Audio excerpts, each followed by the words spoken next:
Boker Tov les Koulam, quelle est votre vision des situations? Vous êtes plutôt positif ou négatif? Plutôt positif ou négatif? Plutôt pragmatique ou plutôt positif? C'est-à-dire que vous avez un regard sur ce qui vous arrive ou sur ce qui se passe en face de vous qui change en fonction de votre état d'esprit. Est-ce que vous êtes capable d'avoir toujours la bonne vision? Quelles sont les lunettes que vous choisissez? Elles sont de quelle marque? Dites-le moi. Enfin, ne citez pas trop de marques. Mais dites-moi quelle est votre vision. En tout cas, c'est ce que le Rabbi Shlomo Zalman ici va nous apprendre. Aujourd'hui, dans notre petite portion de Tanya, il va nous apprendre et nous enseigner à regarder les choses comme il faut. C'est-à-dire, est-ce qu'on les regarde du bas vers le haut ou du haut vers le bas? Ça change tout en réalité. C'est de là où on se place. Il faut savoir se positionner comme il faut. Je vous souhaite un Boker Tov. Bonjour à toutes et à tous. Je suis infiniment heureux de vous retrouver en cette magnifique matinée que Dieu nous offre sur la terre. J'espère que vous allez bien. On va démarrer dans quelques instants, à savoir après ces quelques notes de Nigunim qu'on va partager ensemble. Je vais juste couper les micros un petit peu. Voilà. Boker Tov à tous ceux qui nous rejoignent. Boker Tov Samuel, c'est un grand plaisir pour moi de te retrouver en cette magnifique matinée. J'espère que tout va bien, j'espère que vous êtes bien installés. Je compte sur vos partages, sur vos likes et sur vos commentaires. Vous êtes la réussite de ce rendez-vous. Alors un grand Baruch Haba à tous ceux qui nous arrivent. Bruchim Habaim, voilà, puisqu'il est multiple ce Baruch Haba. Juste après ce Nigun, c'est parti. Kehayal tarog alafike ma'im kenafshi tarog elecha Elokim Kehayal tarog alafike ma'im kenafshi tarog elecha Elokim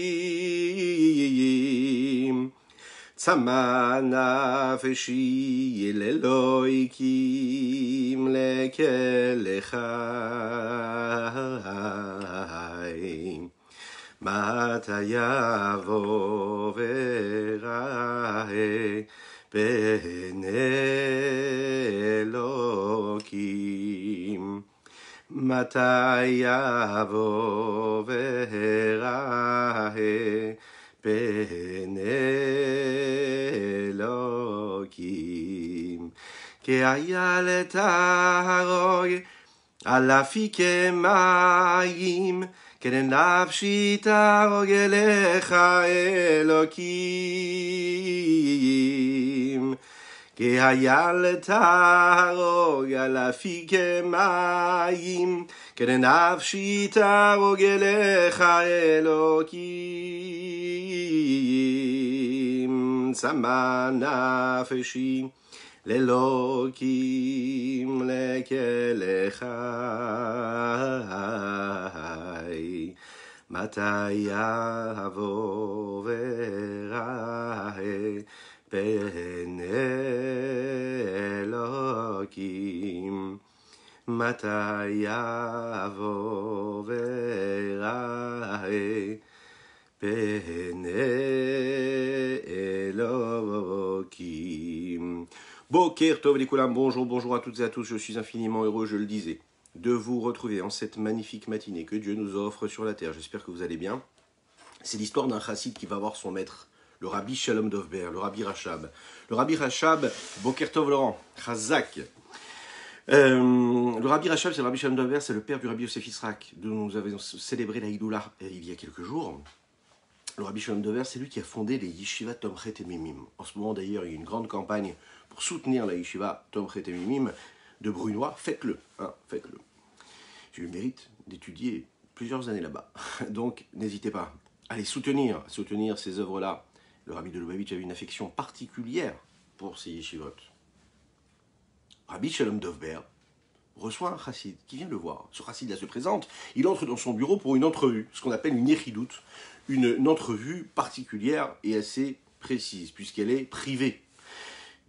Et ce juif-là vient d'une ville qui s'appelle Odessa. Odessa. Le rabbi lui demande, mais comment ça se passe à Odessa? Comment est la situation? Est-ce que ça va? Tout va bien? Et là, le chassid de lui répondre, Baruch Hashem, grâce à Dieu, la situation est excellente. Tout le monde se porte bien. Les chassidim sont des bons chassidim.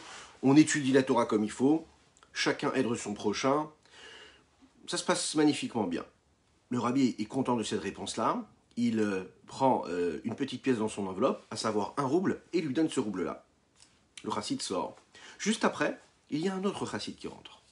Ce chassid-là qui rentre, il va lui donner... Juste après, excusez-moi, je me reprends. Il pose la question, le rabbi lui pose la même question. Il lui dit, mais d'où tu viens? Et il lui dit, je viens de Odessa. Il lui dit, ah bon, tu viens d'Odessa? Il dit, moi, comment ça se passe à Odessa? Ça se passe bien? Tu es heureux? Tout se passe bien? Et là, le chassid lui dit, je vais vous dire la vérité, c'est la catastrophe. Il y a énormément de problèmes. Les cours de Torah ne se passent pas comme ils devraient. Les hommes ne s'aiment pas entre eux. Il y a beaucoup de discorde. Il y a beaucoup de problèmes au niveau de la religion. Et le rabbi, là, en réponse, il va lui donner 10 roubles. Waouh! Le deuxième chassid sort. Et là, à ce moment-là, il pose la question au rabbi. Et il dit, mais, premier chassid, il dit, je comprends pas. Quand on dit la vérité, on reçoit ce qu'on devrait recevoir, a priori. Et là, c'est l'inverse qui se passe. Je dis la vérité, je reçois l'inverse ce que je devrais recevoir. Et là, le rabbi de lui répondre, il faut que tu saches qu'il y a 2 villes, il y a 2 Odessa, il y a 2 situations, il y a 2 réalités. Il y a celle dans laquelle toi tu vis, et la celle qui correspond vraiment à la réalité. Moi, ce que j'aimerais savoir vraiment, c'est ce qui se passe dans tes yeux, dans ton regard. Moi, tu crois que je ne sais pas ce qui se passe à Odessa? Est-ce que nous pensons que Dieu ne sait pas ce qui se passe chez nous dans notre cœur? Est-ce que Dieu ne sait pas ce qui se passe sur cette terre? Est-ce qu'il ne sait pas ce qui se passe entre nous? Bien sûr qu'il est au courant de tout, il est conscient de tout, et il sait, il connaît, puisqu'il l'est tout. La question c'est, comment est-ce que tu regardes les choses? Quel est ton regard sur la situation? Le regard que nous avons sur les choses peut tout changer. C'est ce que le Rabbi Shlomo Zalman veut nous dire dans notre Tanya du jour, qu'il faut apprendre à regarder du haut vers le bas et pas du bas vers le haut. Il faut apprendre à voir et à vivre dans une autre réalité. Avant de nous expliquer cela, le Rabbi Shlomo Zalman ici va s'atteler à une des différences qu'on a soulevées hier à travers les mitzvot. Nous avons dit que les mitzvot se sont considérés comme les membres d'Akadosh Baruch Hu. C'est-à-dire que de la même manière que nous sommes constitués de 248 membres, de 365 artères, nerfs, etc., eh bien, cela correspond aux membres d'Akadosh Baruch Hu. Et qu'à chaque fois que j'accomplis une mitzvah, eh bien, je permets à la vitalité qu'il y a dans tel et tel membre du corps, si l'on peut dire ainsi de Dieu, d'exister et de perdurer, et puis de se dévoiler, de rayonner dans ce monde-là. Chaque mitzvah. Là, on va répondre un petit peu à une question. On a une question, c'est qu'on sait que le Zohar nous dit que Oraita, Ukucha Berichu Kulachal. La Torah et Dieu, c'est une seule chose. La Torah et Dieu, c'est une seule chose. Ça veut dire que là, le Zohar ne nous dit pas que la Torah, c'est des membres de Dieu. Il nous dit que la Torah et Dieu, c'est une seule chose. Si c'est une seule chose, il n'y a pas de définition, il n'y a pas de différence. Tous les membres sont pareils. Tous les membres sont au même niveau puisqu'ils sont Dieu. Qu'est-ce que ça veut dire ici qu'on parle des membres? Alors, dans l'exemple que nous avons donné, pour bien visualiser ce qu'il en était, on a détaillé hier quelle était la fonction de chaque membre. Et on a précisé que la vitalité qu'il y a dans chaque membre correspond à la vitalité qui est nécessaire pour chaque membre. Si je prends la vitalité d'un membre et je le mets dans un autre membre, on a déjà développé ce sujet-là, ça pose problème. La vitalité qu'il y a dans le pied ne doit pas correspondre à la vitalité qu'il y a dans l'œil. Pourquoi? Parce que ça ne correspond pas. Et inversement. Lorsque la main accomplit une mitzvah, elle devient le véhicule et le moyen de transmission de cette réalité-là divine, qui s'habille à travers le geste que je suis en train d'accomplir. Les mitzvot sont les membres du roi, sont les membres de Dieu, parce qu'à travers leur intermédiaire, on exprime la volonté d'Akadosh Baruch Hu dans le monde. Mais lorsqu'un homme accomplit une mitzvah, lui et la volonté d'Hachem sont 2 éléments totalement différents. L'homme est séparé de Dieu, l'homme devient l'outil qui permet de servir la volonté de Dieu, mais ça ne le rend pas et ça ne le transforme pas comme étant une partie de la volonté de Dieu. Il accomplit la volonté, mais il ne devient pas la volonté, a priori. La Torah, elle, par contre, c'est pas pareil que l'accomplissement des mitzvot. L'étude de la Torah, c'est la volonté de Dieu. Quand on demande quel est le ratson d'Hachem, quelle est la volonté de Dieu, alors, on n'a pas besoin de se poser des grandes questions. Il suffit juste de regarder ce qui est écrit dans la Torah. Qu'est-ce que Dieu attend de moi? J'ouvre un livre, j'étudie la Torah, et dans la Torah, je vois comment Dieu il a dévoilé sa volonté. Je vois ce qu'il y a derrière chaque halakha, chaque loi, chaque décision rabbinique. Le but, par exemple, d'un décisionnaire, d'un rav, qui vient pour donner sa halakha, donner son verdict rabbinique, oui, c'est quoi? Ben, c'est de mettre la lumière sur la volonté de Dieu. C'est de nous dire qu'est-ce qu'Hachem il attend de nous. C'est vraiment ça le but. Le but, c'est de décider vraiment spécifiquement quelle est la volonté d'Hachem et quel est l'inverse de la volonté d'Hachem. Quand on va décider d'être plutôt cool dans une décision rabbinique, quand on va décider d'être beaucoup plus rigide dans une décision rabbinique, c'est pas juste comme ça pour nous embêter, c'est pour coller au maximum avec le Ratson d'Hachem, la volonté d'Hachem. Quand un homme étudie la Torah, ben, il utilise quelle partie de son corps? Il utilise ses pieds et ses mains quand il bouge, quand il parle, parfois trop. Il utilise ses pieds pour aller étudier la Torah, parfois pas. Mais surtout, ce qu'il étudie, c'est quoi? C'est son sechet, son intellect, sa chorma. La chorma, c'est la sagesse qui est dans le cerveau de l'homme, qui est utilisée et se transforme comme étant une partie intégrante de la sagesse de Dieu. Puisque dans la Torah, il y a la sagesse de Dieu.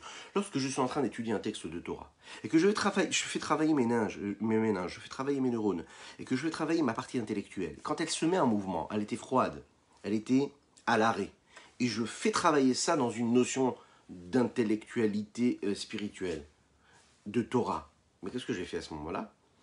J'ai créé une connexion, je me suis élevé et j'ai élevé mes capacités intellectuelles et je les ai mis au niveau de la sagesse de la Torah. J'aurais pu réfléchir à autre chose, quelque chose de profane. Et là, je l'ai utilisé, je l'ai habillé, je l'ai plongé dans une question intellectuelle qui, elle, est Torah, Kudosha, sainte, pure. À ce moment-là, je suis en train de m'attacher directement avec la sagesse, la partie la plus élevée de Dieu. Lorsque j'ai accompli une mitzvah, je suis juste le membre qui devient l'outil qui permet d'être celui sur lequel est posée la vitalité d'Hachem. Et j'apporte la vitalité là où elle doit se poser, par mes actes. D'accord? Je suis soumis à cette volonté d'Hachem. Alors que quand j'étudie la Torah, je suis en union totale avec la volonté d'Hachem. Puisque la chorma et le ratson, c'est une seule chose. La volonté et la sagesse de Dieu, c'est une seule chose. Donc quand j'étudie la Torah, qu'est-ce que je fais? Je suis uni avec Dieu. Et donc là, on voit très bien la différence qu'il y a entre Hachem et la Torah, et Hachem et les mitzvot. Lorsque je fais une mitzvah, mon membre devient quoi? Il devient bien sûr indépendant, parce qu'il est indépendant, parce qu'il devient indépendant, même s'il est annulé, hein, il est quand même indépendant de ce qu'il est en train de faire, c'est-à-dire, il se soumet à la volonté d'Hachem, et il amène la volonté d'Hachem, la vitalité d'Hachem, là où elle doit se poser. Il devient le véhicule de transmission. Il n'est pas en union avec ça. Il ne s'élève pas à ce niveau-là, il se soumet à la volonté d'Hachem. Vous l'imaginez bien ici, parce que la volonté d'Hachem, c'est la source de tout ce qu'il y a sur cette terre-là, de toutes les vitalités, de tout ce qu'il y a. Lorsque cesse la volonté d'Hachem dans un élément, eh bien, cela entraîne une influence sur la forme de ce qu'il y aura dans le monde. Dieu décide ce qu'il va donner. À travers, par exemple, la force de la Torah, il y a une influence sur ce qu'il va y avoir dans le monde. C'est pour ça qu'on a vu qu'en réalité, quand vous avez un grand maître qui prend une décision, des grands tzadikim qui ont pris des décisions, qui prient Dieu et qui décident, il dit voilà, absolument qu'il pleuve maintenant. Et il y a d'innombrables histoires, on voit qu'il y a une transformation dans le monde qui s'opère. Parce que le sage, le chacham, il est en connexion avec la volonté d'Hachem, et quand il utilise sa connexion d'Hachem pour décider quelque chose, tzadik gozer vakadosh baruch hu mekayem, et l'inverse aussi, c'est quoi? C'est que si le tzaddik il a décidé qu'il fallait qu'il y ait quelque chose, il a cette force-là, puisqu'il est connecté avec la chorma, la partie la plus élevée d'Hachem, de demander quelque chose, entre guillemets, d'exiger quelque chose. Et là, Hachem, il accomplit. Parce qu'il est connecté avec ça. Ça, c'est la force de la Torah. Et c'est pas pareil pour les mitzvot.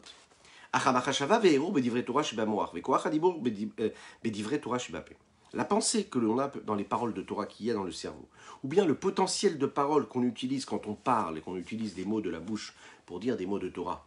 D'accord? Chez M. Les vushim apnimim chez Nefesh chez le Kitla, il s'agit donc là des membres profonds et intérieurs qu'il y a dans l'âme divine, et non pas des membres tels que les mains ou les pieds, etc. Et à plus forte raison, la Nefesh Elokit, l'âme divine elle-même, qui s'habille dans ces membres-là, ils sont tous dans un vécu d'union véritable, d'union profond et totale avec la volonté suprême d'Hachem. Ils ne sont pas seulement une Merkava, seulement un véhicule qui amène là où il faudrait aller et qui est soumis. C'est ce qui fait donc la différence entre les mains et la partie cérébrale. Pourquoi?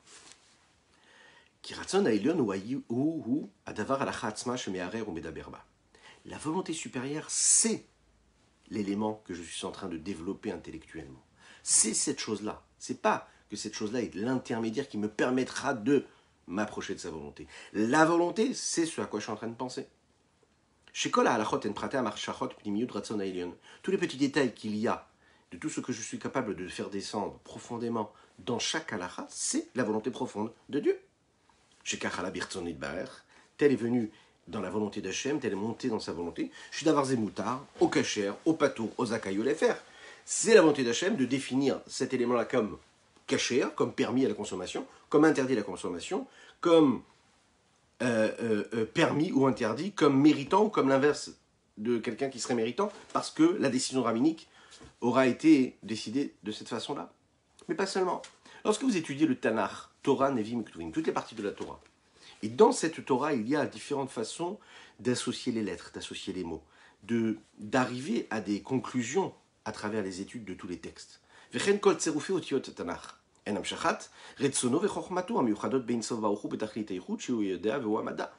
chaque fois qu'on va associer telle ou telle lettre du Tanakh, on permet l'expression de la volonté de la sagesse d'Akadosh Baruch Hu, qui est dans une union totale avec l'infini du Saint béni soit-il, mais totale, c'est vraiment l'unicité totale de Dieu qui se réfère et qui se révèle. Pourquoi ? Parce qu'on sait que Dieu, c'est la connaissance, c'est ce qui précède la connaissance, c'est celui qui sait, c'est le message qu'il est en train de développer lui-même, il est tout. C'est la raison pour laquelle le Zohar nous dit que Dieu et la Torah, c'est une seule chose. Et ce n'est pas les membres du roi seulement et uniquement, comme les mitzvot qui eux sont les membres de Dieu, et pas seulement lui, ce qu'il est.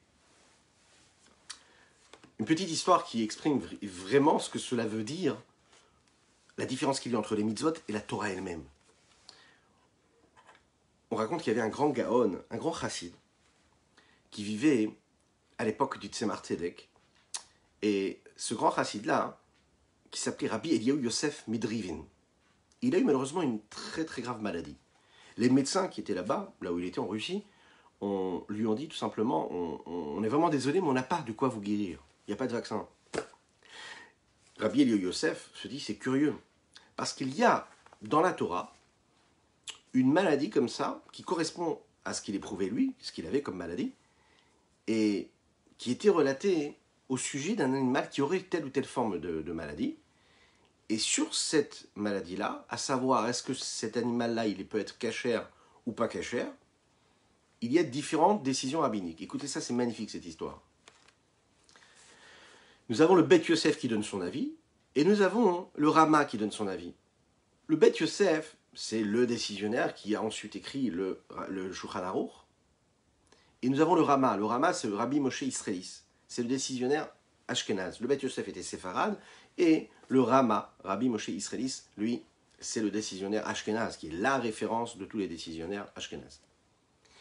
Et il dit comme ça sur Rabbi Eliyahu Yosef, il dit voilà, quand un animal il a cette forme de maladie, le Beth Yosef, Rabbi Yosef Karo, lui, il disait que cet animal-là, il pouvait être cachère.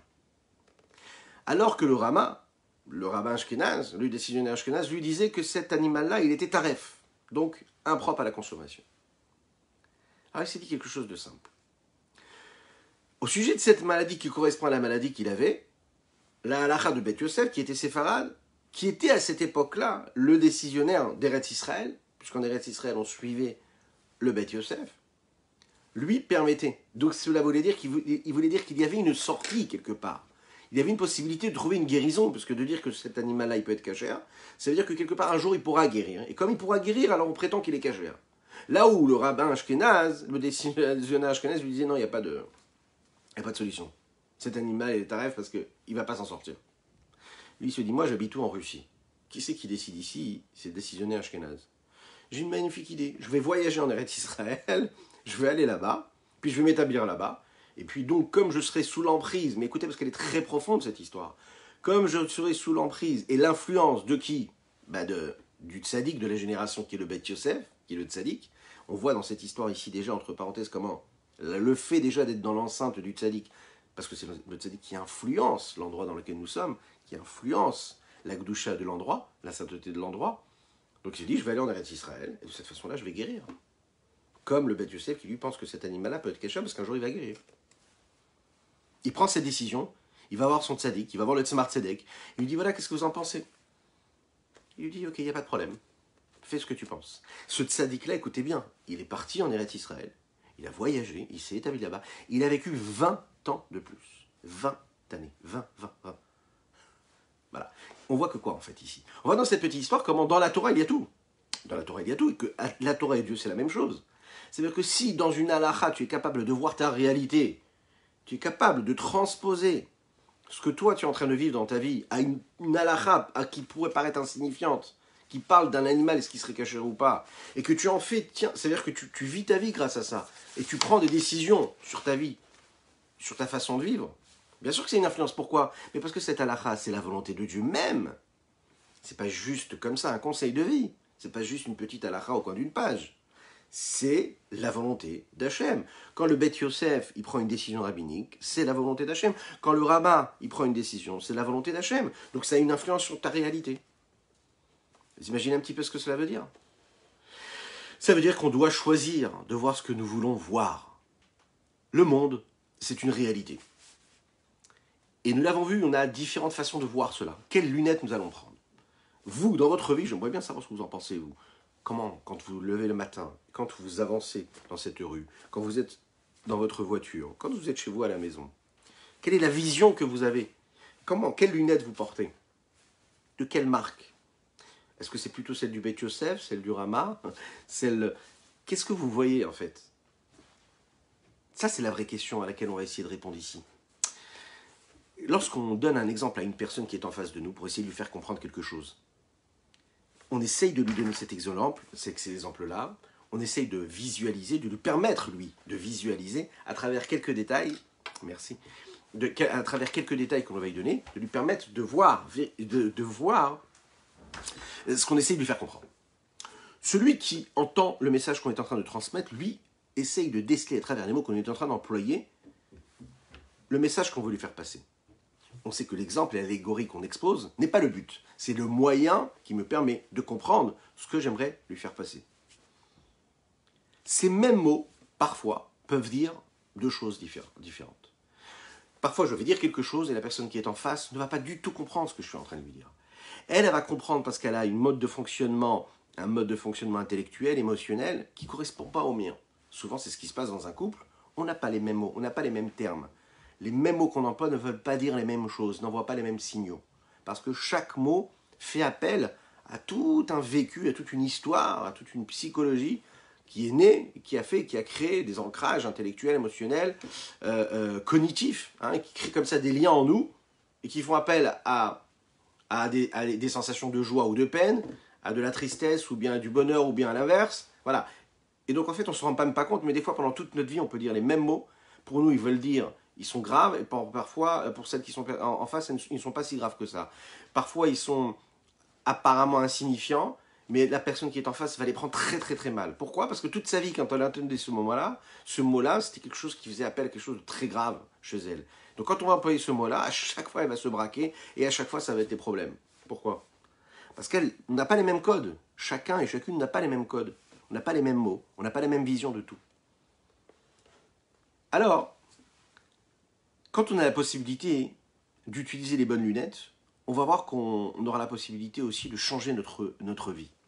Pourquoi notre regard va changer notre existence? C'est un petit peu l'histoire qu'on a racontée de cet homme-là qui décide de changer de réalité, de voyager, d'aller ailleurs. Est-ce que l'on peut rester au même endroit et aller ailleurs? Mais bien sûr, c'est ça la chance que la Torah nous donne, c'est ce que le Tanya nous dit ici. Est-ce que toi tu veux garder tes lunettes humaines, d'accord, ou tu veux avoir les lunettes d'Akadosh Baruch Hu, les lunettes de la divinité?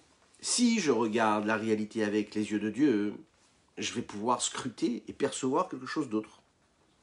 Si je regarde le monde avec mes lunettes à moi, je vois le monde comme quelque chose d'existant et d'indépendant de Dieu. Si je regarde tout ce qui se passe autour de moi, les lois de la nature, la beauté des petites fleurs, la beauté des petites feuilles fanées qui tombent, qui ont chacune couleur différente, la beauté des volatiles, la beauté des oiseaux, le chant des oiseaux, je réfléchis à tout ça, je me dis waouh, c'est génial. Si je m'arrête à ma vision, je vais arriver à des conclusions. Si je regarde cela avec des lunettes intellectuelles, qui sont des lunettes de divinité, de sainteté, à ce moment-là, je vais voir complètement autre chose. Je vais voir l'infini dans la beauté de la nature, dans la beauté de la créature. J'ai cette possibilité-là d'utiliser le regard de Dieu. Vous imaginez? Ça paraît bizarre, parce que je suis un être limité. Non, je peux regarder comme Dieu a voulu faire les choses et comment il fait véritablement les choses. Mais le problème, c'est qu'il y a comme un écran, vous savez. Il faut que je brise cet écran. L'écran qui m'empêche d'aller de l'autre côté, quelque part. Il y a un écran qui bloque, qui est opaque, qui me laisse penser que ce que je vis dans ma vie de tous les jours, c'est ce qui se passe véritablement, qu'il n'y a pas quelque chose derrière. Ce qu'on te dit ici dans le Tanya, c'est apprends à briser, à déchirer cet écran-là. Enlève cet écran, enlève ce voile. Enlève ce voile et regarde ce qui se passe derrière. Et regarde comment, derrière, Enon Milvado. Derrière ce que tu vois, il y a Dieu. Il n'y a rien que Dieu. Rien que Dieu. Ça, c'est la bonne nouvelle que le Rabbi Shlomo Zalman nous apprend. On a cette possibilité-là de mettre ces lunettes de divinité. On ne sait pas vraiment toujours quelle est la volonté d'Akadosh Baruch Hu profonde. Souvent, on vit dans une réalité obscure. Quand je parle d'obscurité ici, d'obscurité spirituelle. Dans la Torah, en fait, quand on se penche et qu'on penche nos yeux vers un texte de Torah, on a la possibilité de voir de la lumière.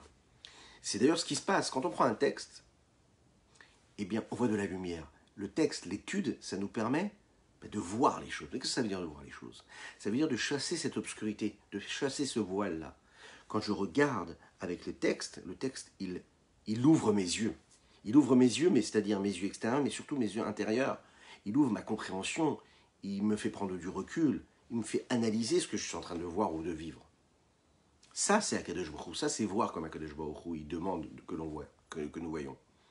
Quand on étudie la Torah, on a le mérite de mettre ces bonnes lunettes-là.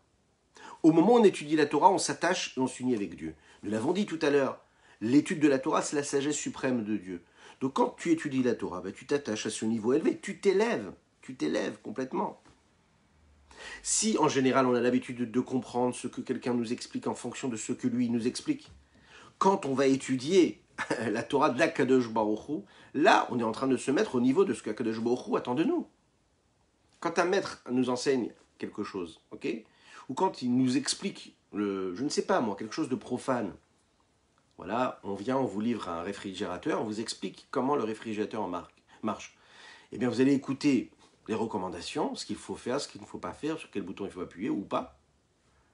Et puis voilà, donc vous êtes mis au niveau de celui qui est en train de vous parler. Imaginez maintenant quand vous étudiez la Torah. Vous étudiez la Torah, vous étudiez la Halacha, vous êtes en train d'étudier les recommandations, le mode d'emploi de qui? De Dieu. De Dieu. Et dans cette Torah, il y a différentes parties. Il y a la partie qui nous raconte l'histoire du peuple juif. Il y a celle qui va nous raconter les halachot, les lois, qu'est-ce que nous devons faire et pas faire. Il y a la chassidoute qu'il y a dans la Torah. Il y a la partie kabbalistique, ésotérique. Et dans chaque partie de la Torah, il y a différents niveaux. Il y a différentes lectures, il y a différentes appréciations, différents niveaux de compréhension et de différentes façons de s'imprégner de ce qu'on est en train d'étudier du message. Vous imaginez un petit peu? C'est infini. Donc à chaque fois qu'on va étudier quelque chose, on s'inscrit dans une forme d'éternité, d'infini, puisque c'est la sagesse de Dieu qui est dans cet élément-là. Une petite halakha au coin d'une page, une petite décision halachique, c'est un infini, c'est Dieu qui est dans cette loi-là. C'est pas juste comme ça.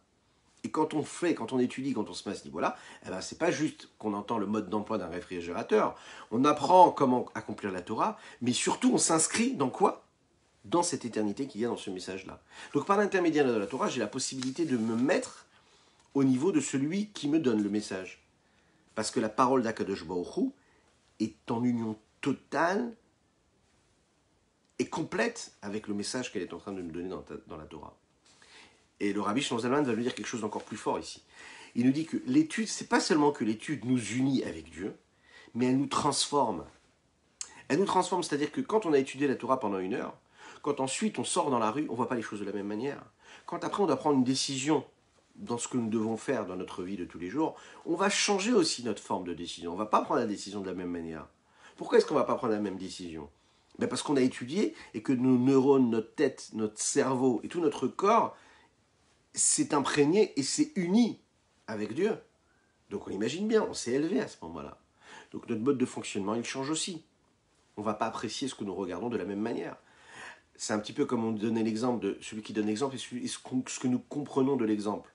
Que l'exemple est là juste pour être un outil et qu'il n'est pas ce que je suis censé... Enfin, il est différent de ce que moi je comprends de cet exemple-là. Ça veut dire que, au lieu de regarder l'exemple, je ne regarde pas l'exemple, je regarde ce que je dois comprendre de cet exemple-là. Vous imaginez un petit peu? C'est-à-dire que quand je vais regarder le monde, je ne vais pas regarder le monde, je vais voir Dieu. Quand je vois ce qui se passe dans la nature, je ne vois pas la nature, je vois Dieu qui est dans la nature.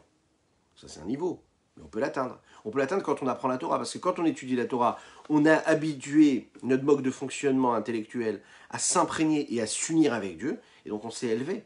On voit du haut vers le bas, et pas du bas vers le haut.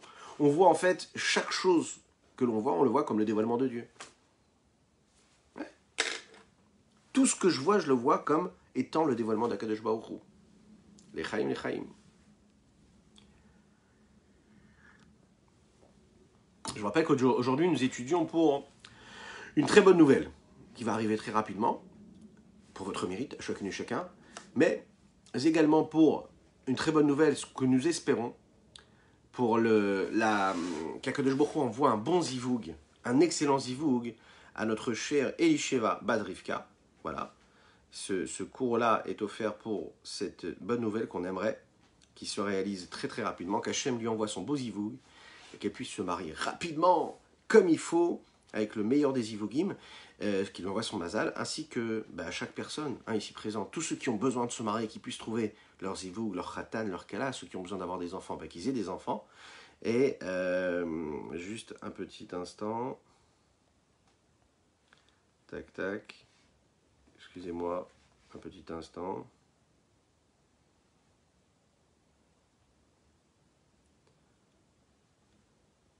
Voilà. Donc, oui, on faisait des brachot. Dites amen ve amen. Hein, si vous êtes à la maison, en voiture, partout où vous êtes, dites amen ve amen. Si vous êtes en live, dites-le. Si vous êtes en replay, dites-le aussi, c'est important. Amen ve amen, inscrivez-le dans les commentaires. Donc, où est-ce que nous en sommes? Nous en sommes à ça. Ça veut dire que le fait de s'unir avec Akadosh Baruch Hu, ça me permet d'avoir une autre réalité, une autre vision de tout ce que je vais regarder. Quand tout ce que je vais voir, je vais le voir tel que Akadosh Baruch Hu se dévoile en lui. Maintenant, j'ai une question. C'est bien beau de le dire. Techniquement, comment cela se passe? Comment, quand j'étudie la Torah, concrètement, mon rapport au monde va changer? Alors là, on va suivre les directives du Rabbi Shimon Zalman, et on va le voir que de deux façons, je suis capable de le voir. Premièrement, c'est concret, c'est-à-dire, c'est dans la réalité, et deuxièmement, c'est dans les sens que cela va se passer.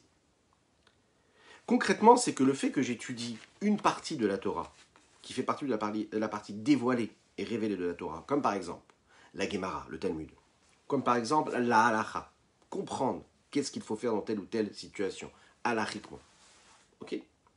Ça change mon rapport au monde et ça change mon regard que j'ai dans la concrétisation de tout ce qui est concret, matérialisé et pragmatiquement parlant.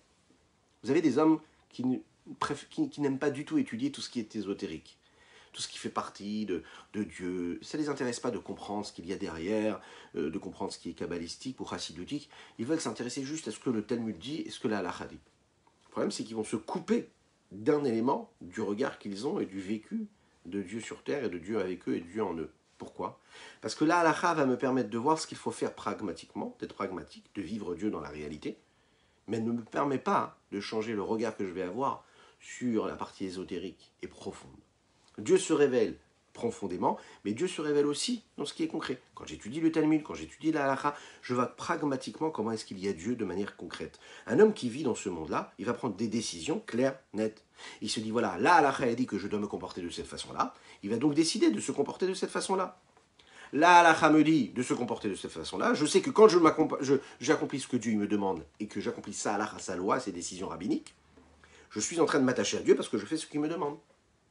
C'est la base de tout. Je ne fais pas ce que je veux, je fais ce que la Torah me demande. Ok, parfait. Lorsqu'on étudie une halakha, la halakha nous dit ce qu'Hachem veut qu'il soit fait. Il n'y a pas de considération de ce que moi j'aimerais, ce qui me semble bon, ce que je voudrais. D'accord? La halakha ne regarde pas ce qui est acceptable dans la société dans laquelle je vis. La halakha ne regarde pas quel est le regard du monde sur ça. La halakha, elle me dit ce que Dieu attend. Une décision rabbinique, c'est quelque chose qui est pur, qui est propre. C'est la volonté d'Hachem dans telle situation ou dans une autre situation. Qu'est-ce que Dieu attend de moi dans telle ou telle situation? On comprend que quand on étudie une halakha, on commence déjà à regarder le monde avec ces yeux-là de divinité qui me permettent de quoi? de comprendre quelle est la volonté de Dieu, et donc ce que Dieu veut. C'est-à-dire que quand je marche dans la rue, quand je me lève le matin, je me demande pas qu'est-ce que je veux, mais qu'est-ce que Dieu attend de moi. Vous imaginez? C'est une technique, c'est-à-dire qu'il faut vraiment s'entraîner à ça. D'arrêter de penser, de se dire qu'est-ce qui est bon pour moi, ou pour mes proches, ou pour ma vie, mais qu'est-ce que Dieu attend de moi. Ouais.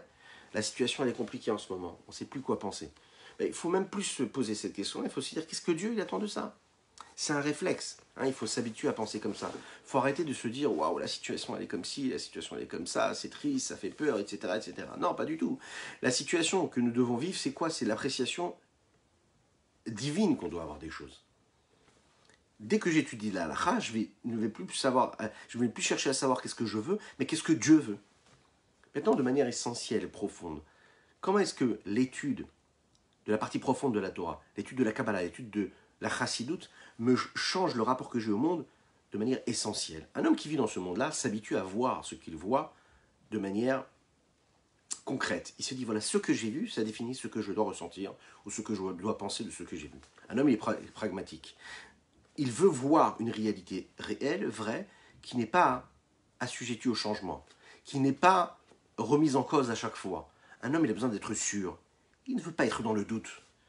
Le problème, c'est qu'il faut savoir, c'est que l'existence même de Dieu, elle est réelle, c'est la réalité, c'est la vérité vraie, et que parfois, on aurait tendance à vouloir la comprendre, la chercher, prouver.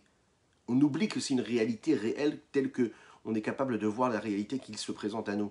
C'est-à-dire qu'il fait tant et tant de degrés aujourd'hui, et bien c'est une réalité. On ne peut pas remettre en question le fait qu'il fasse 2 degrés ou 3 degrés.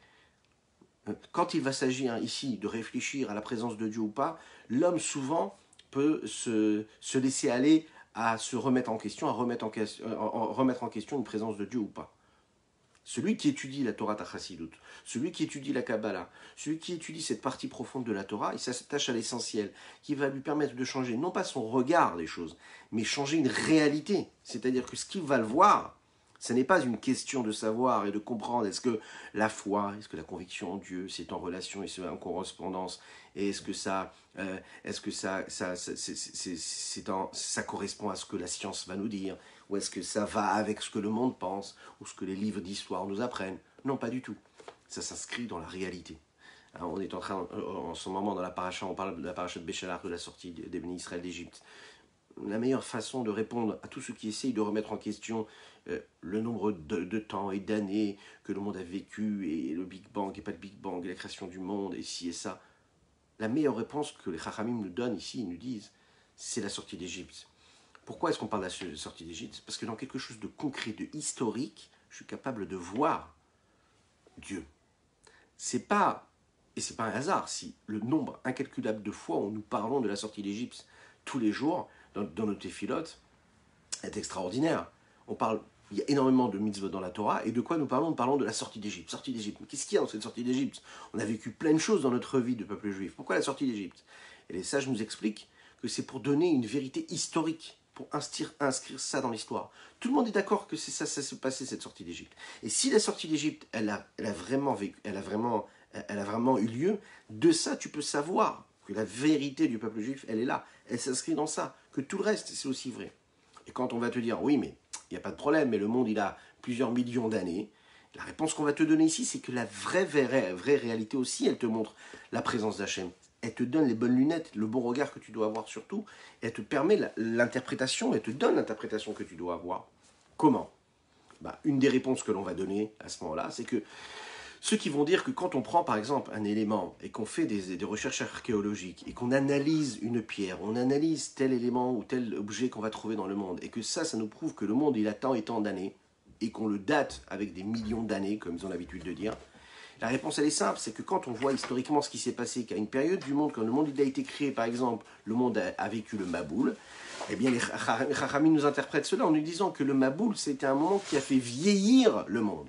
Donc toi tu penses que le monde il a vécu plus que 5000 ans par exemple, il a été créé plus que 5000 ans et qu'il a des millions d'années, mais c'est pas qu'il a des millions d'années, c'est que Dieu à un moment a fait vivre à la nature quelque chose qui lui a permis, qui l'a transformée, et comme elle s'est transformée, alors dans cette transformation-là, elle a vieilli. Et cette matière a vieilli, elle te donne l'impression qu'elle a des millions d'années, mais elle n'a pas des millions d'années. Donc en fait, il y a une interprétation sur chaque chose. Seulement, il faut avoir les bons regards, il faut avoir les bonnes lunettes. Et les bonnes lunettes, on les a quand on étudie la Torah, quand on étudie la Chassidut encore plus profondément, de manière claire, de manière précise. Par exemple, dans les premiers prakim, on a beaucoup étudié le rapport que nous avons, nous, entre Dieu et nous, et le monde. Ok ? Il y a une question qu'on n'a pas beaucoup développée, si vous regardez bien, mais c'est celle qu'on va développer dans la deuxième partie du Tanya, à savoir le Sha'ar HaYichud Ve'emuna, c'est prouver l'existence de Dieu. Comment ça se fait que le Tanya, avant de nous demander comment on doit se comporter, de quoi nous sommes constitués, un intellect, des émotions, non, il ne nous parle pas du tout de ça. Il nous parle pas de la question de savoir est-ce que Dieu existe ou pas. Hein, logiquement, quand on rencontre quelqu'un qui va vous dire « Ok, je suis juif, je suis religieux, et pourquoi est-ce que tu fais, pourquoi est-ce que tu ne fais pas ?» Il va dire « Ouais, mais je suis croyant, je ne suis pas croyant. » La première chose que l'on fait, c'est déjà de remettre en question est-ce qu'il y a un Dieu ou pas. Bon. Le Tanya, lui, il ne cherche même pas à se poser cette question-là. Il commence par du concret. Qu'est-ce que tu ressens? Comment est-ce que tu es constitué? Tu as une âme divine, une âme animale? Comment est-ce que tu te comportes? Qu'est-ce que tu fais? Quelles sont tes réactions intellectuelles? Quelles sont tes réactions concrètes? Qu'est-ce qui se passe quand tu étudies la Torah, quand tu fais les mitzvot? On part d'une réalité déjà. Pourquoi est-ce qu'on n'apprend pas d'abord à savoir est-ce que Dieu existe ou pas? En fait, le Admor HaZaken, ce qu'il veut nous dire ici, c'est que ce qui est simple, c'est juste d'être capable, déjà à la base, de prendre les bonnes lunettes de celle de Einon Milvado. Si je pars du postulat que Einon Milvado, qu'il n'y a rien d'autre que Dieu, à aucun moment je remets en question ce qu'il y aurait ou ce qui apparaît comme quelque chose de différent. Puisque la volonté d'Akadosh Baruch Hu, la volonté suprême de l'infini du Saint béni soit-il, est en union totale avec ma réalité, je ne vois plus que Dieu et je ne vois rien. Je ne cherche pas à savoir si ce que je vois, c'est en correspondance avec une réalité divine ou pas. C'est la réalité divine. C'est le dévoilement de Dieu. Un jour, le Admor HaZaken est sorti de son bureau et il entend les femmes qui parlent, qui discutent entre elles dans le salon. Il entend que sa femme est en train de dire, en parlant de lui, elle dit « Mon mari pense comme ça. Le mien, il pense comme ça. » Le Admor HaZaken l'a regardé comme ça, il lui a dit « Si je suis ton mari, je t'appartiens à toi et je suis tien. Tout ça parce qu'il y a une mitzvah dans la Torah que j'ai accomplie de me marier avec toi. Imagine le nombre de mitzvot qu'Akadosh Baruch Hu nous a donné, le nombre de commandements qui me relient avec Hachem. Imagine comment je suis à lui. Si je suis tien par une seule mitzvah, le fait de m'être marié avec toi, combien de mitzvot m'attachent à Akadosh Baruch Hu et à quel point nous appartenons à Dieu. » À ce moment-là, il a dit cette phrase. Et l'anecdote nous raconte que juste après, il s'est quasiment évanoui, il s'est relevé de ce moment, et puis il a écrit un grand texte de Chassidut, très très très profond, qui définit et qui explique comment nous appartenons à Akadosh Baruch Hu. Et pas seulement ça, dont le sujet était que grâce aux femmes juives, pour les femmes qui sont ici, c'est pour que vous puissiez passer une bonne journée, le Admor HaZaken explique dans ce texte-là comment par les femmes juives on arrive à atteindre une évolution, une élévation spirituelle phénoménale. C'est une petite anecdote qui est racontée dans le Hayom Yom du Rabbi de Lubavitch. Ce Mahamar qui va être écrit, pour ceux qui ont envie d'aller voir ce que le Rabbi dit sur l'importance de la femme juive, Tseena Oreena Benot Sion Bamelech Shlomo. On apprend quoi de cette histoire? On apprend différentes choses. On apprend quelque chose d'extraordinaire.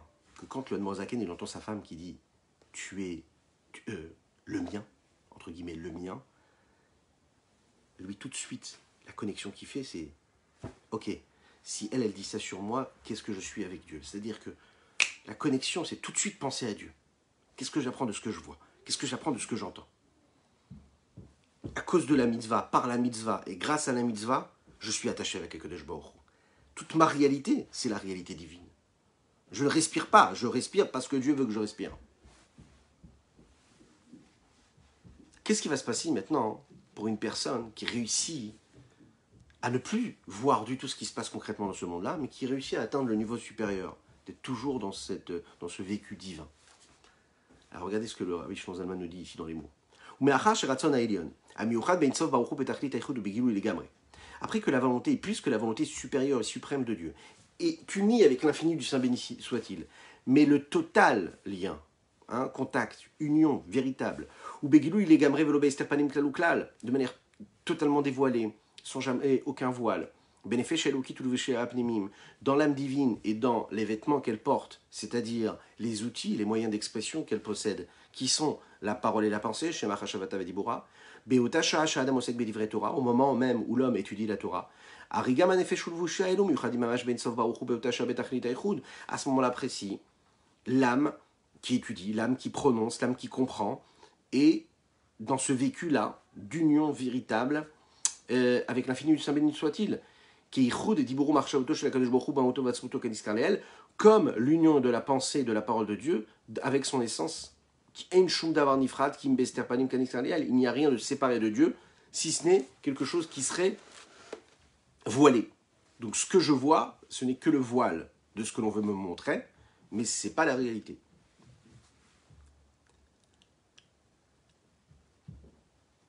Cette situation-là, qui nous permet de voir ce qui peut être caché, la Kabbalah nous l'explique à travers les notions des différents mondes spirituels qui ont été créés. Nous savons qu'il y a 4 mondes. Atzilut, Bria, Yetzira, Asiya. Dans ces mondes-là, il y a un monde qui nous correspond, c'est le monde d'Asiya, le monde de l'action, le monde de la création. Dans chaque monde, il y a 10 séphirotes, 10 forces créatrices. Ce sont des outils, des véhicules par lesquels Akadosh Baruch Hu transmet une forme de vitalité qui nous permet d'exister. Ces vitalités-là, ces forces-là, ces différents niveaux, éclairent et donnent une énergie à chaque monde pour ce qu'il a besoin d'avoir. L'essentiel du voile et de l'écran que nous ressentons dans notre monde matériel, dans ce monde-là, il est assez précis, il est assez fort, il est assez puissant, et il peut être, déchiré. On peut l'enlever, on peut le retirer quand on étudie la Torah et quand on fait les mitzvot. Mais précisément quand on étudie la Torah. Quand on étudie la Torah dans ce monde-là, on réussit à atteindre des niveaux que les malachés Hacharet, qui se trouvent dans les mondes supérieurs, n'ont pas la possibilité d'atteindre. La Gemara nous raconte que quand Moshe Rabbeinu est monté là-haut, dans le ciel, entre guillemets, pour recevoir la Torah, les malachés Hacharet, les anges, se sont présentés, ils ont dit « Pourquoi est-ce que tu donnes la Torah à cet homme-là qui est fait de chair et de sang ? Donne-nous la Torah à nous. La Torah, il y a marqué Tena Otra la Shamaim. C'est dans le ciel que cela se passe. » Il y a eu comme ça une longue dispute, et Moshe Rabbeinu a gagné le combat, et lui, il a reçu la Torah. Ça veut dire que les malachim, eux, savaient quelle était la valeur de la Torah. Ils savaient qu'il y avait quelque chose de spécial, puisqu'ils savaient que la Torah, c'était le reflet de la volonté suprême de Dieu. C'était la révélation, le dévoilement de Dieu lui-même, de son infini. Donc ils savaient la valeur qu'il y avait, ils comprenaient que la Torah, si elle descendait sur cette terre-là et dans ce monde-là, elle pourrait perdre de sa valeur, puisqu'elle allait tomber et elle allait se retrouver avec un écran en face d'elle. Donc elle a voulu, les malachim, eux, n'acceptent pas qu'elle descende. Il est dit aussi également, dans la Torah, dans ces textes-là, Loba Shamaim, il est mort. C'est le texte, il nous le dit. La Gemara raconte qu'il y avait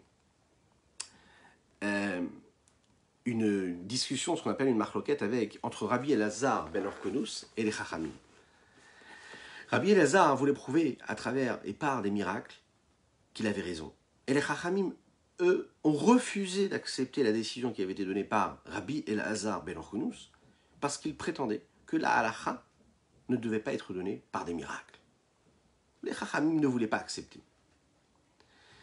À ce moment-là, Rabbi Elazar ben Orkonous a dit comme ça. Il a dit, si la halacha, si la décision est comme moi je pense et que je le dis ici, alors à ce moment-là, il y a une voix qui viendra du ciel ou une preuve du ciel qui viendra et qui prouvera que j'ai raison.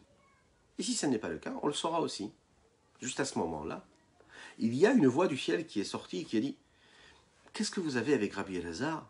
La halacha, elle est comme lui dans tous les cas. » Waouh ! On l'imagine bien que c'était la meilleure preuve que Rabbi Elazar pouvait avoir. Et devant, on voit que Rabbi Yoshua qui était en face, il se lève et il dit « Non, on n'est pas d'accord. » Cette voix, elle vient du ciel. Et il y a un texte dans la Torah qui dit Lo b'shamayim hi. La Torah, elle n'est pas dans le ciel, la Torah elle a été donnée sur terre, pour les êtres humains. Donc, s'il y a une voix qui vient du ciel pour dire que la halakha est comme lui, on ne peut pas se servir de cela comme une bonne preuve. Alors, on ne savait pas comment faire. Donc Rabbi Yoshua, il a dit, moi ce que je peux faire, c'est vous ramener une autre preuve. Et je ramène un autre texte. Et qu'est-ce qu'il dit, ce texte? Le texte, il dit, Achare Rabim Leatot. Il faut suivre le nombre. C'est-à-dire que s'il y a plusieurs sages qui prennent une décision rabbinique, et en face, vous avez un sage qui a une autre décision, et qui prend une autre décision, on doit suivre le nombre. C'est logique. Donc, on ne va pas du tout écouter ce que la Bat Kol, ce que cette voix qui vient du ciel est venue de dire, mais on va écouter ces sages-là qui sont sur terre et qui sont ancrés dans la vie. La suite de l'histoire qui est racontée dans la Gemara nous dit qu'un avis est venu, et il a dit comme ça. Au moment où Akadosh Baruch Hu, il a entendu ça, il a souri. Ça doit être sympa, ça. Dieu a souri. Il a souri, il a dit « Nitzruni banai, nitzruni ». Ça veut dire « Vous m'avez gagné ». Bien sûr, la voix qui vient du ciel, elle représente tel que les choses doivent être vues depuis là-haut, c'est-à-dire du haut vers le bas. Comment cela se passe dans le tribunal céleste, là-haut. Mais ce qui est concrétisé, ce qui doit être suivi, c'est ce qui doit être pris comme décision par les sages ici-bas. Parce que tout se passe ici-bas et pas en haut. Quand on parle des tzadikim qui sont capables parfois de transformer, de changer les décisions divines, c'est réellement pour ça. Akadosh Baruch Hu, quand il décide qu'il doit nous arriver quelque chose, tout est bon, parce que tout vient de Dieu. Et si ça vient de Dieu, c'est que c'est positif. Le tzadik, parfois, il va transformer la réalité, parce qu'il va dire à Akadosh Baruch Hu, peut-être que normalement la décision ce serait que tu dois subir telle ou telle chose, ou tu dois vivre telle ou telle épreuve, mais moi, je te demande à Kadosh Baruch Hu de changer cette réalité parce que dans la vie concrète, dans la vie matérielle dans laquelle nous vivons, il faut que ça se change. Il faut que ça soit vécu d'une manière différente. Et c'est la raison pour laquelle il y a d'innombrables histoires où les Chachamim, les Tzadikim ont réussi à créer et à faire ces miracles-là phénoménaux. Alors la Torah, elle est plus élevée que les mondes supérieurs. C'est la source des mondes supérieurs. Donc quand la Torah elle est vécue ici-bas sur Terre, même si dans les mondes supérieurs on a une vision, eh bien la Torah qui est vécue dans ce monde matériel peut parfois dépasser la Torah qui est vécue dans les mondes supérieurs.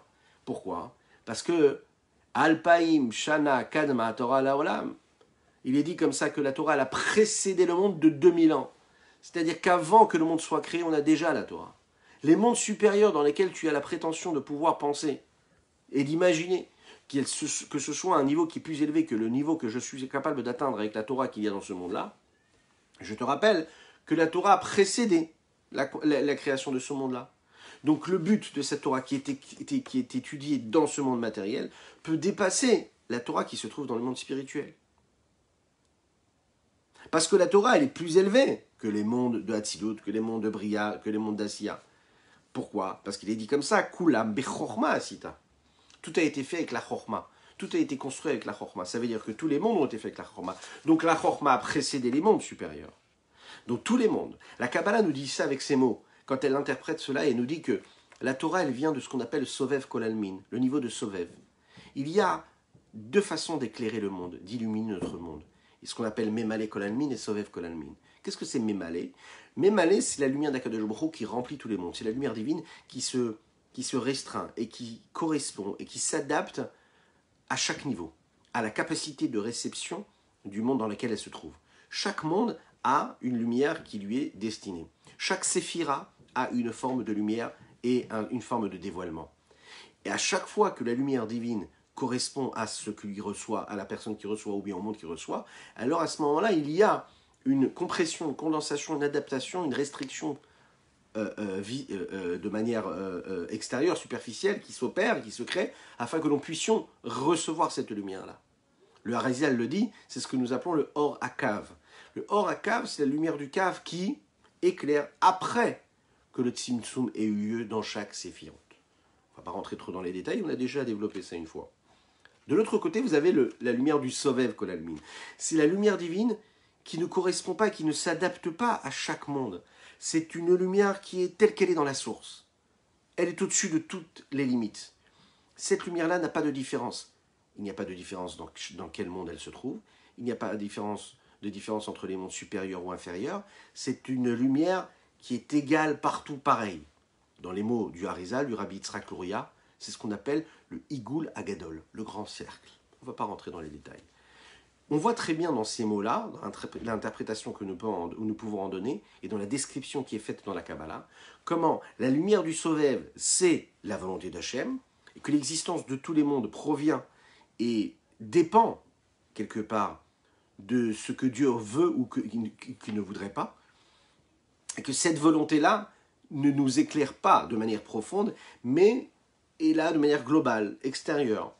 C'est le niveau de la volonté qui est appelé aussi ce qu'on appelle, dans la Chassidut et dans la Kabbalah, le niveau de Keter, comme une couronne qui est au-dessus même des Sphirot. La Torah elle-même, c'est la volonté d'Akadosh Baruch Hu de manière dévoilée, puisque la volonté d'Hachem, c'est celle qui est écrite et décrite, puisque quand on étudie la Torah, on comprend ce qui est permis, ce qui est interdit, et dans cette volonté et dans cette différence que nous donnons aux choses quand on dit que c'est permis ou interdit, on voit la volonté d'Hachem qui s'habille, qui s'introduit, et la lumière de Dieu qui s'investit, qui s'adapte et qui rentre dans les limites de chaque chose du monde. C'est la raison pour laquelle la Torah, elle se trouve à un niveau qui est très très très élevé, qui précède même le monde d'Atsilut, même ce qu'on appelle le Seder Ishtalshelut, le système et l'ordre d'enchaînement de tous les niveaux, de toutes les différentes forces de divinité qui s'adaptent et de révélation de Dieu, de lumière de Dieu et d'énergie de Dieu. Lorsqu'on étudie la Torah, on a le mérite de s'attacher avec Dieu, tel qu'il se révèle être le niveau le plus élevé qui précède même tous les mondes. Parce que quand on étudie la Torah, on se connecte à cette Torah qui a précédé tous les mondes, précédé la création de tous les mondes. Nous allons donc conclure en lisant dans les mots ce que nous venons d'expliquer oralement, les mots du Rabbi Shneur Zalman ici. Veload. Et la la capacité d'union qu'on est capable de produire lorsque nous étudions la Torah ici-bas dans notre monde-là, elle est beaucoup plus forte et beaucoup plus grande de ce qui se passe comme révélation et de la lumière de l'infini du Saint béni soit-il qui se passe dans les mondes supérieurs. Pourquoi ?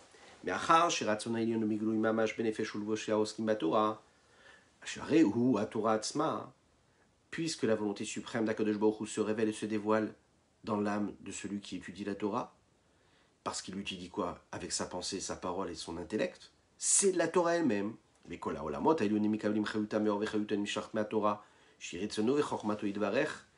Tous les mondes supérieurs reçoivent leur vitalité de la lumière et de la vitalité qui provient de la Torah, qui elle est la volonté suprême et la sagesse de Dieu du Saint béni soit-il, qui dirtive comme il est dit, comme nous le disons tous les jours dans la Tefila, tu les as tous faits avec la chorma, kulam bechorma asita. Vinken, a chorma shietor alemalam kulam. Si c'est la chorma qui a donné naissance au monde, donc ça veut dire que la chorma est plus élevée que ces mondes-là. Et la chorma, c'est ce que nous sommes en train de faire. On est en train d'étudier cette chorma qui est plus élevée que tous les mondes supérieurs, le monde des anges, le monde des âmes, le monde du Gan Eden. ואם כן, החוכמה שהיא התורה למעלה מכולם, והיא רצוני יתברך הנקרא סובב כל עלמין, שהיא בחינת מה שאינו יכול להתלבש בתוך עלמין, רק בחיום ירא למעלה, בבחינת מקיף. C'est cette Torah-là qui est définie dans le texte de la Kabbalah par Sovev Kol Almin, le niveau de révélation, de dévoilement de Dieu qui ne rentre pas dans les détails du monde, mais qui est au-dessus du monde et qui est au-delà de toutes les limites. Pourquoi ? Parce qu'elle ne peut pas s'habiller, parce qu'elle est juste là pour éclairer de manière makif, à l'extérieur, et comme à l'extérieur, elle ne rentre pas dans les limites de l'objet qu'il reçoit.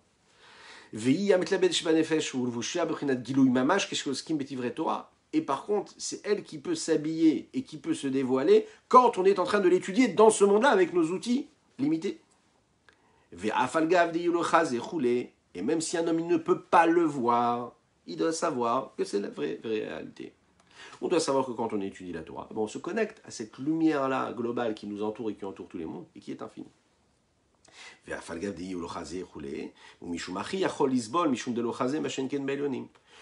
Dans la petite parenthèse, le Rabbi Shneur Zalman lui dit, mais pourquoi est-ce qu'on peut et pourquoi est-ce que véritablement nous ne le voyons pas ? Parce que si vraiment nous le voyions, on n'aurait pas la possibilité de continuer à exister matériellement avec nos règles physiques, nos limites physiques. On ne pourrait pas supporter cette intensité, cette force infinie de lumière qu'il y a. On ne pourrait pas supporter l'union qu'il y a au moment de l'étude. Machenkin, Bailonim, ce qui ne se passe pas ce qui n'est pas le cas des mondes supérieurs que eux voient. Donc, ils ne peuvent pas supporter ce dévoilement-là.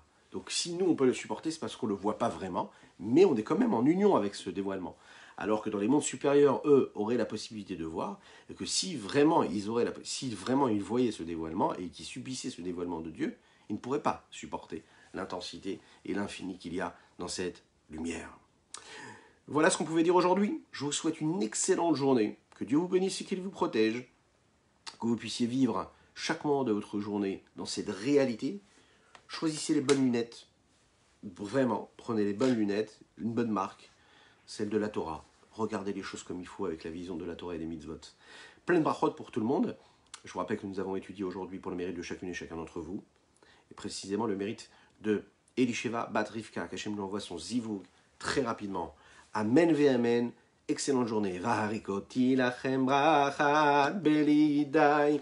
Had belidai. Had belidai. Had belidai. Dai dai dai dai dai dai. Varikoti lachem brachat belidai. Had belidai. Had belidai. Had belidai. Dai dai dai dai dai dai. שיבלו שפתותיכם אוי בלי דומר די ידי ידי שיבלו שפתותיכם אוי בלי לומר די די די די די ויקותי לכם רחת בלי ידי יד בלי ידי יד בלי ידי יד בלי ידי די די די די. Une bonne journée pour chacune et chacun d'entre vous. Que Dieu vous bénisse. Que des brachot, que des brachot.